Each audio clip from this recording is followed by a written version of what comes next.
একে ফুটা তোর মাথায় দিতে পারছি না, পরিধানী নেই পারো একখানা কাপড়। একটি মাত্র মেয়ে আমার, আমি ওকে দুবেলা পেটে ভরে একে মোটু অন্ন খেতে দিতে পারছি না। ঠাকুর ঠাকুর, কেন তুমি আমায় এই সংসারে গরিব করে পাঠিয়েছো?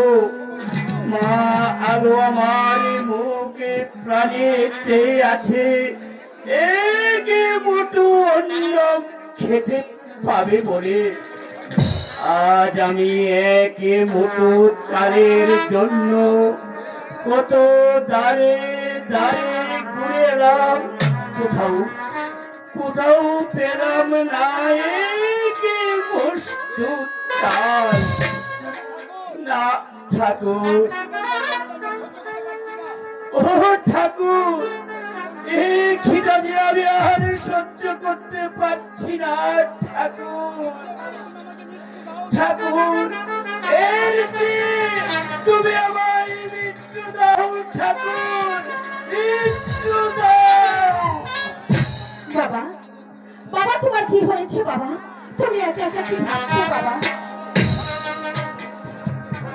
মানো পাচ্ছি, তোকে দুবেলা দু মুঠো খেতে দিতে পারছি না। মানো আমি পিতা হয়ে তোকে একে মুঠো খাবার দিতে পারছি না, তাই আমি ভাবছি। বাবা, আমাদের জন্য তোমাকে ভাবতে হবে না। ভগবান আমাদের যেভাবে রাখবেন, তার আমি তোমার কাছে সেইভাবেই থাকবো বাবা। তবুও ভাবছিলাম কি, ভাববে কি ঘরে বসে, না কোথায় যেতে হবে কাজের জন্য? যাও, রান্না করে এসেছি, খেতে চলো। খেতে যাব, বড় কি লীলাপতি, গড়ে যে কিছুই খাবার ছিল না। চাল কোথায় পেলে? কে তোমাকে চাল দিয়েছে লীলাপতি? আজ সকালবেলা আমি রাজবাড়িতে গিয়েছিলাম। রানীমা আমাকে দেখে বলল, ওরে আলোর মা, তোর মুখখানে এমন মলিন দেখাচ্ছে কেন? আমি বললাম, আজ 3 দিন ধরে আমাদের ঘরে খাবারের কিছুই নেই। সেই কথা শুনে রানীমা আমাকে কিছু চাল ডাল দিয়ে বলল, যা বাড়িতে গিয়ে রান্না কর। তাই রান্না করে এসেছি, খেতে চলো। চল মালো, তুই আমার সঙ্গে চল। বাবা, তুমি মাকে নিয়ে যাও, আমি পরে আসছি। ঠিক আছে আলো, আমি তোর জন্য অপেক্ষায় থাকবো। মা, তুই তাড়াতাড়ি চলে আসিস, তুই তাড়াতাড়ি চলে আসিস। চলো লীলাপতি। ঠাকুর, তুমি গরিবের প্রতি সহায় থেকো, তাদেরকে তুমি দেখে রেখো। আলো, আলো, এই যে আলো, এই যে আলো, তুই এখানে। আর আমি তোকে কত জায়গায় খুঁজেছি। কেন রে, তুই আমাকে খুঁজছিস কেন? কেন খুঁজছি জানিস? হ্যাঁ। এই আলো শোন, তোর বাবা না একটা আস্তা বোকা মানুষ। কেন? আরে কেন আবার কি, না খেয়ে ঘরে উপোস করে বসে থাকবে, অথচ কোনো কাজের সন্ধান করবি না। গরিব আমার চাকরি আছে নাকি? এই শোনালো, চাকরি নেই মানে? তোদের মতো আমার মা বাবা একদিন অনেক গরিব ছিল, আর এখন আমার বাবা মা ওই রাজবাড়িতে চাকরি করে ভালো মাইনে পাই, খেয়ে দিয়ে আমরা ভালো আছি। খুব সুন্দর হয়েছে। হ্যাঁ, দেখতে তো পাচ্ছিস আমি কত দামি দামি পোশাক করছি। শোনালো, তোর বাবা আজকে বাড়িতে আসতে বলবে, ওই রাজবাড়িতে যেতে তোর বাবার নিশ্চয়ই কোনো চাকরি হয়ে যাবে। ঠিক আছে, তুই স্কুলে যা, আমি বাবাকে বলবো। এলো শোন শোন শোন, একটু ঘুরতে দেখি আলো। এ আলো, তুই কি কিছু দেখতে পাচ্ছিস? কোথায়? এখানে তো কিছুই নেই। ও, এখানে কিছু নেই? না, না। তুই দেখতে পাচ্ছিস না? না, আমি দেখতে পাচ্ছি। আর কি দেখতে আজ পাচ্ছিস? আমি তোকে দেখিয়ে ছাড়বো। বল। ওই যে তোরে এই বাবা কিন্তু।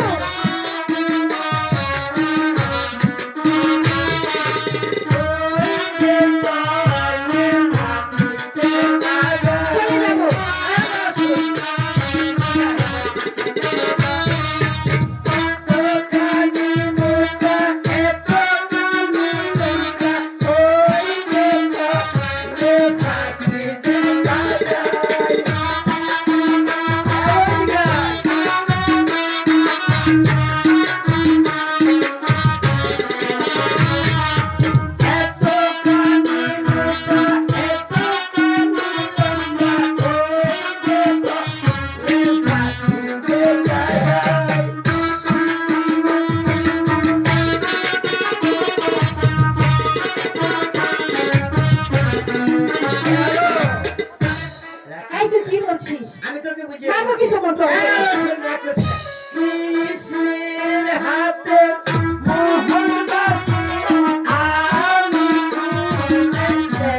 পারছিস না, না? বুঝতে পারছি ওই না। যে দেখ, যমুনারি তীরে কদম তলে রাধে কৃষ্ণ মিলন করে।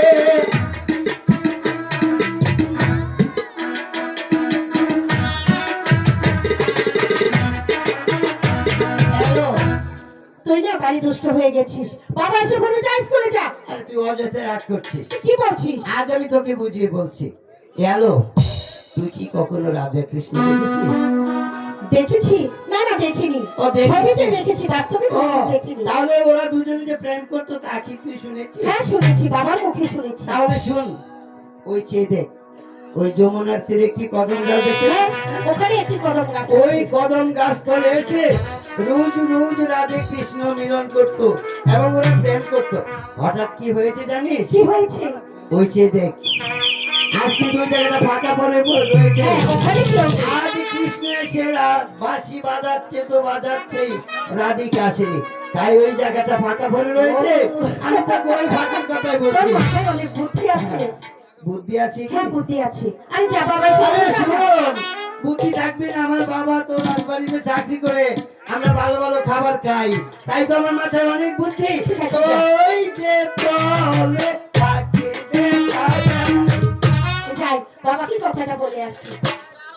তাহলে চালাই ঠাকুর, না খেয়ে থাকতে হবে ঠাকুর।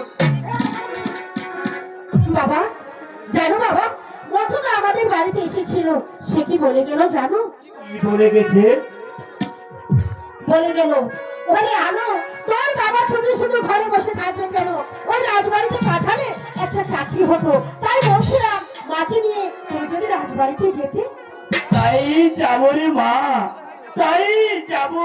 সত্যি? তাছাড়া যে আর কোনো উপায় নেই রে মা, আর কোনো উপায় নেই। চোখের মাথা কি একেবারে খেয়েছ? আলোর যে বিয়ের বয়স হয়েছে, তাকে দেখে শুনে বিয়ে দিতে হবে না? আরে না খেয়ে এভাবে কতদিন উপোস থাকবে? হ্যাঁ লীলা, তুমি ঠিকই বলেছো। মেয়ে এখন আমার অনেক বড় হয়েছে, তাকে দেখে শুনে বিবাহ দিতে হবে। কিন্তু কিন্তু বিবাহ দিতে গেলে টাকা টাকা ছাড়া যে কিন্তু উপায় হয় না। আমি আমি ভাবছিলাম কি, ভাববে শুধু ঘরে বসে, না কোথাও কাজ করতে যেতে হবে? বাবা তুমি মাকে নিয়ে রাজবাড়িতে যাও, দেখো একটা চাকরির ব্যবস্থা নিশ্চয়ই হবে। যাও বাবা। চলো লীলা, তুমি আর আমি রাজবাড়িতে গিয়ে দেখি একটা চাকরির ব্যবস্থা করতে পারি কিনা। শোন মা আলো, হ্যাঁ বাবা। আমি আর তোর মা রাজবাড়িতে একটা চাকরির সন্ধানে যাচ্ছি। ঠিক আছে বাবা। মারে, আমরা খুব গরিব মানুষ, আমাদের ভগবান ছাড়া আর কোনো উপায় নেই রে মা, বাবা আর তুমি কোনো যাও, উপায় নেই। তুমি না আসা পর্যন্ত এই বাড়ি থেকে আমি কোথাও যাবো না।